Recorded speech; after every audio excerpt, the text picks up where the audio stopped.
a classic song inspired by a poem, and that same poem written about a traumatic military engagement.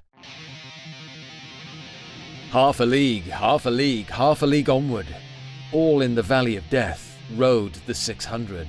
Forward, the Light Brigade. The opening salvo of the poem The Charge of the Light Brigade, written by Lord Alfred Tennyson. The poem that was inspired by the Battle of Balaclava, a military engagement between the British and the Russians as part of a wider Crimean War. Oh yeah, we're back with a double whammy of history with this particular track. Yep, we're back with some classic Maiden. The Trooper was released as a single in June 1983 and is from the band's Peace of Mind.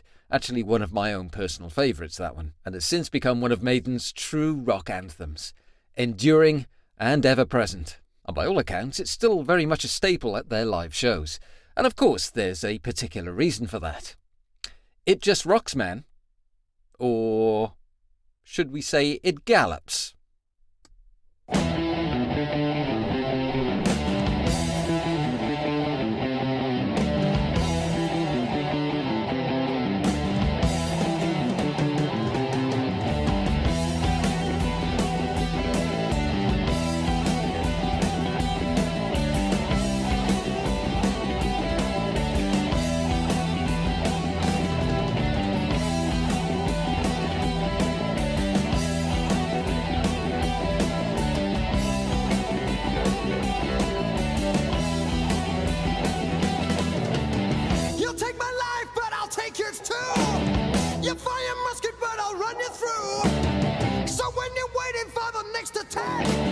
You better stand, there's no turning back.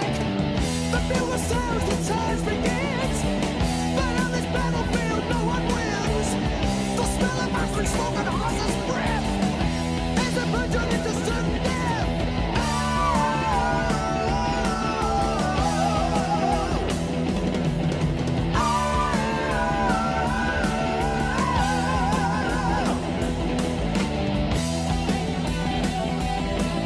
Oh man.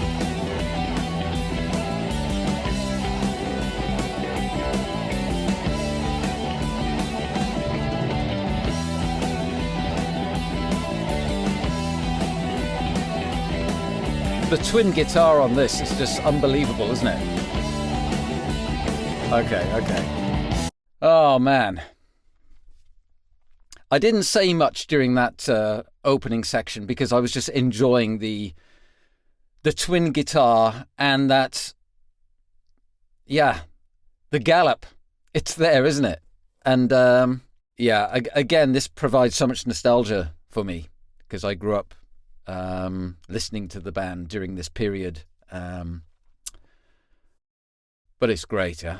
Okay, let's have a look at the text quickly, shall we? For this opening section. You'll take my life, but I'll take yours too. You'll fire your musket, but I'll run you through. That is essentially, that's kind of the tit for tat of war, isn't it? It's like sort of an acceptance that regardless of which side you're on, you're kind of all in the same boat. It's like, I'll kill you, you kill me. If you don't kill me, then I'll kill you. It's that kind of narrative, I suppose, really. So when you're waiting for the next attack, you better stand. There's no turning back. There's no turning back. Yeah.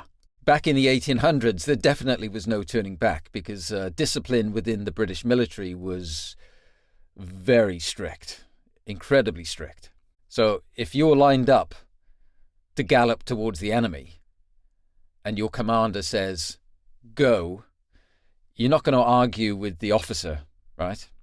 Well, Lord Cardigan actually rode into battle with his men, but he basically ordered the charge, but he took orders from the top guy who was Lord Raglan.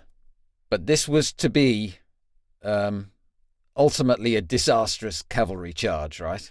And it became known as charging into the Valley of Death, which I suppose is not exactly a ringing endorsement of Lord Raglan, who was the top guy, his decision-making, the fact that it ended up being called the Valley of Death. And I found something regarding the mid-1800s when this was taking place. Now, apparently, soldiering was not considered a popular or even an honourable occupation in the mid-1800s.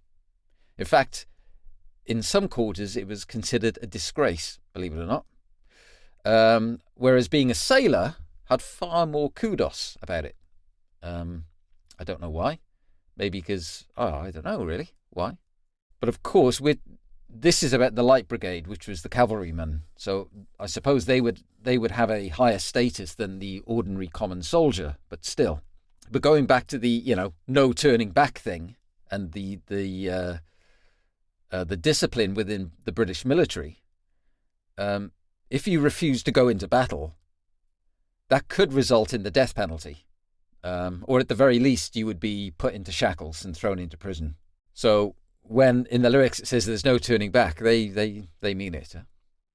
The bugle sounds, the charge begins. But on this battlefield, no one wins. I think I've said this before in another reaction video, but there are no winners in war, right? In war, I suppose there's one of two options. There's only death and damaged survivors. The smell of acrid smoke and horse's breath as they plunge on into certain death. So why would they mention acrid smoke? Well, during the 18th and 19th centuries, actually battlefields, that was the one issue that they had, was visibility. And it was because all of the guns they were using, the muskets and all the artillery fire, they used the smoke that came from these weapons. If there was no wind on a particular day, the smoke would literally just hang in the air and it would just linger. And in historic records, there's lots of mention of the smoke that's been created by these muskets and these rifles and the artillery fire just destroying the view. They couldn't see anything. I mean, there was just no visibility. So apparently it was quite common. And I suppose maybe the gunpowder they used was more rudimentary than, obviously, as technology improved things. But back then it was just like a blanket of smoke, I suppose. And plunging into certain death. Yeah. Okay, let's get back on the horse, shall we?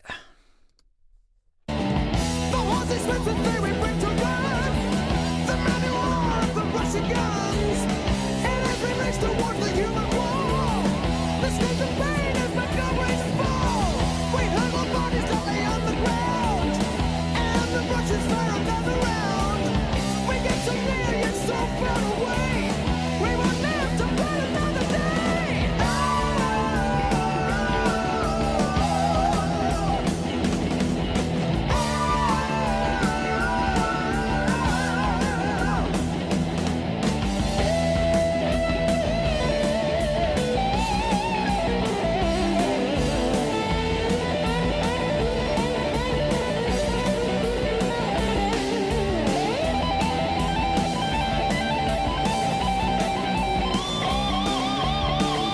They're keeping the pace going, aren't they?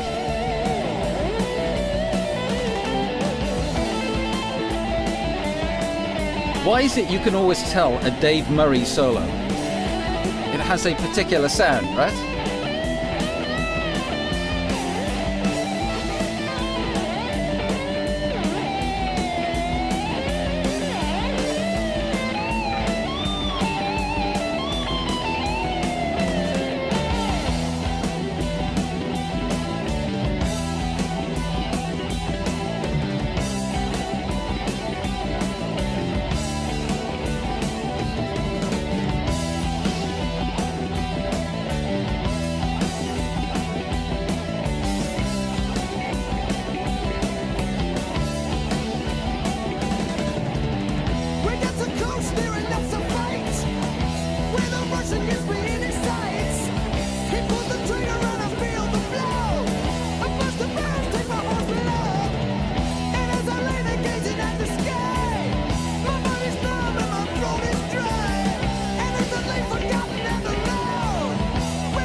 Back to that opening section.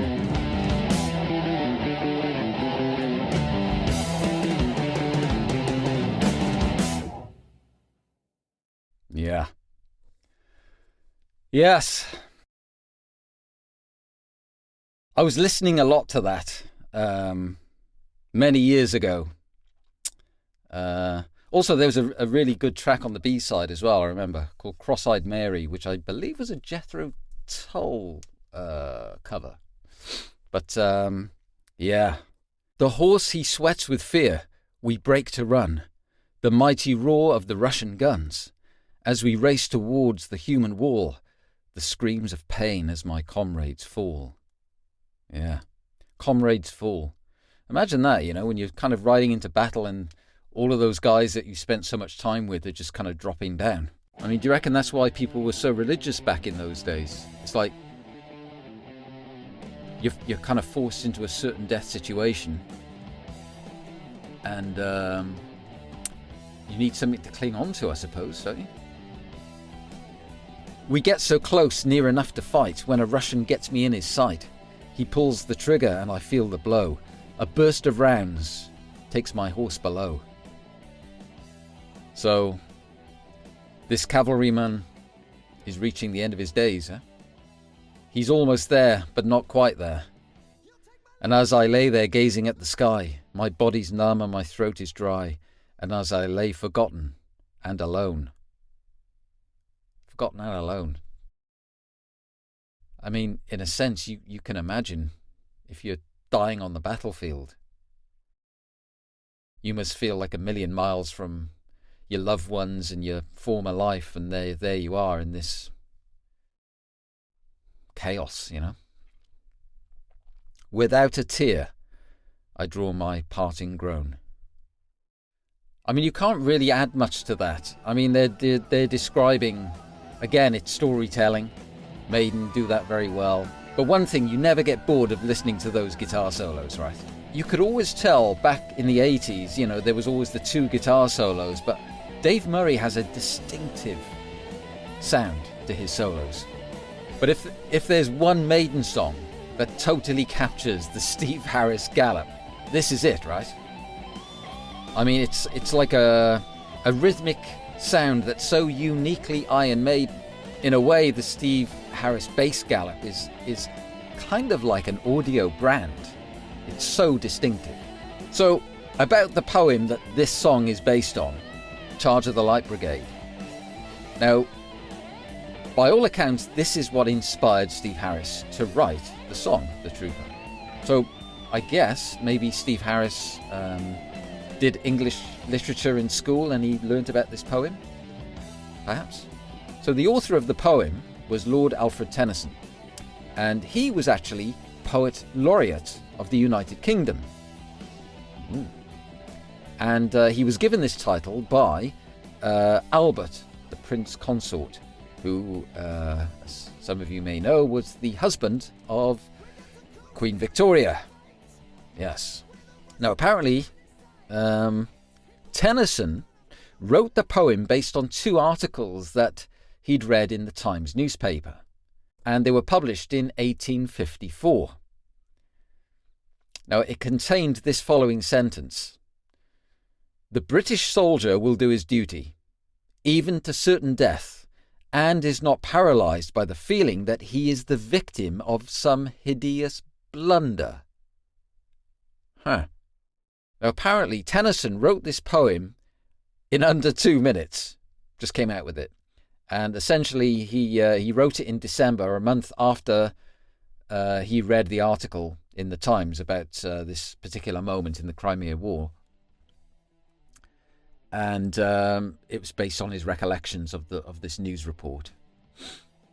But I think what's telling is the statement, hideous blunder. I mean, to the British, the Battle of Balaclava, which is what the Light Brigade was fighting in, felt like an absolute disaster. And for the Russians, it was a much-needed morale-boosting victory.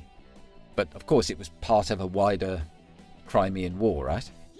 Now, in the initial confrontation, the Light Brigade did defeat the Russian guns, But then they were counterattacked. Now, they were counterattacked by, I'll show you the numbers, 2,160 Russian light cavalry. And the Light Brigade consisted of 664 cavalrymen. And in total, they lost 469. So they were outnumbered by 11 to 1. So there were 195 survivors, which obviously retreated. So yeah, this battle was quite contentious and didn't go down very well back in Britain. And obviously, the Crimean War would continue until 1856 in March. And yeah, peace was gained by the signing of the Treaty of Paris.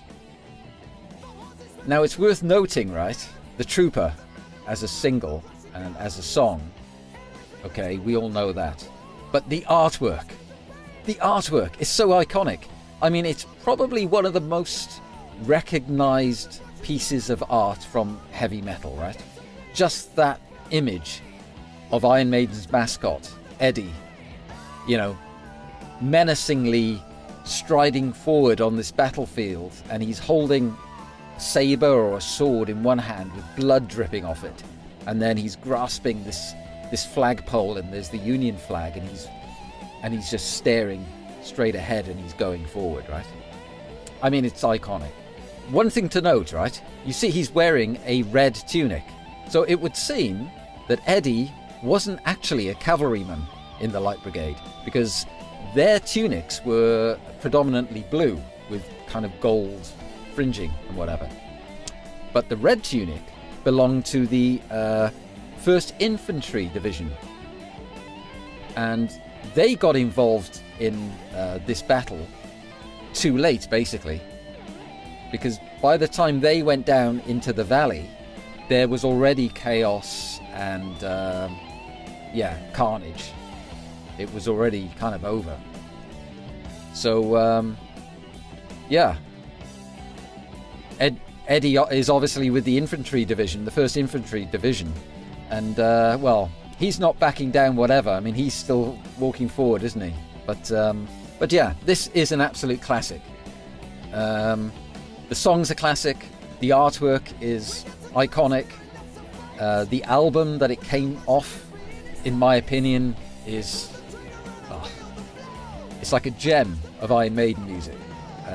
Maybe that's partly nostalgia on my part, you know, but I just think it's so good. And when you think about it, Peace of Mind was yet another progressive step for Maiden, and yeah, their popularity would only snowball after this. You know, it would just keep going.